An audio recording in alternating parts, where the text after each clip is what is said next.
in the heart of the vast African savanna, nestled between the winding rivers and the golden plains, there was a kingdom called Lumuba. The kingdom was known far and wide for its wealth, not in gold or jewels, but in its stories, traditions, and the laughter of its people. At the center of it all was Princess Amara, a woman of unparalleled beauty, with skin like the night sky and eyes that sparkled like stars. Amara was beloved by her people for her wisdom and kindness. But despite her charm, she carried a sorrowful secret. Her heart had never known true love. Many suitors had come to woo her warriors, chiefs, and even kings, but none had stirred her soul. Her father, King Makalo, grew concerned. One evening, as the moon rose full and bright, Amara decided to walk alone by the river. The villagers whispered that the moonlight was magical, a time when the spirits of love and fate danced freely. Amara didn't believe the tales, but found peace in the quiet of the night. As she walked, a soft melody filled the air. It was not the drumbeats of her people, but a gentle, haunting tune played on a flute. She followed the sound until she reached a clearing. There, under the moonlight, stood a young man, his silhouette framed by the shimmering water. "Who are you?" Amara asked, her voice firm yet curious.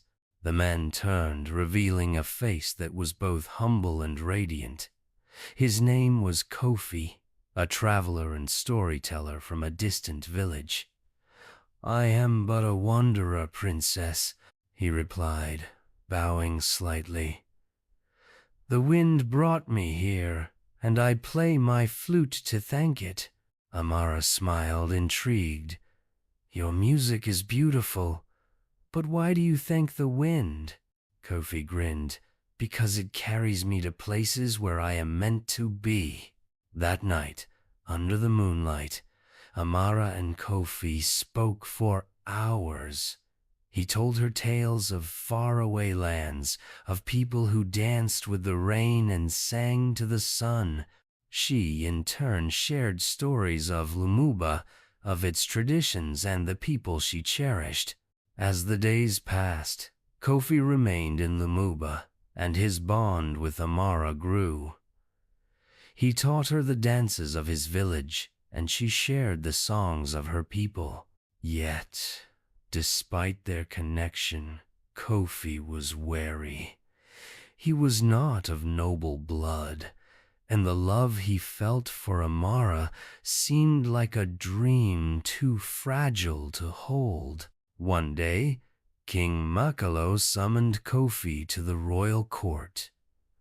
"You have captured my daughter's heart," the king said, his voice grave. "But love alone does not rule a kingdom. What can you offer her?" Kofi bowed deeply. "I have no wealth, no kingdom, and no army. All I have is my heart and the stories I carry, which can fill the darkest nights with light." The court erupted into murmurs, but King Makalo raised a hand for silence. "Then prove your worth, Kofi," he said. "Tonight, tell us a story that will unite my people and show us the power of your heart." That evening, under the vast African sky, Kofi stood before the people of Lumuba. He spoke of a tree in a faraway land, whose roots connected all living things. He told of its leaves, which whispered the secrets of the earth, and its fruit, which bore the essence of love. The story wove through the hearts of the listeners, bringing tears, laughter, and unity. When he finished, silence hung in the air. Then, one by one, the people began to clap, cheer, and chant his name. Even King Makalo smiled. "You have proven your worth," the king declared. "Your love is not only for my daughter, but for my people. You have my blessing." Under the moonlight, where their story began, Amara and Kofi were wed. Their love became a legend, passed down through generations as a tale of how the simplest gifts a story, a melody, a dance could unite hearts and kingdoms. And so, the princess who thought she would never know love found it in a wanderer who carried the magic of the world in his words.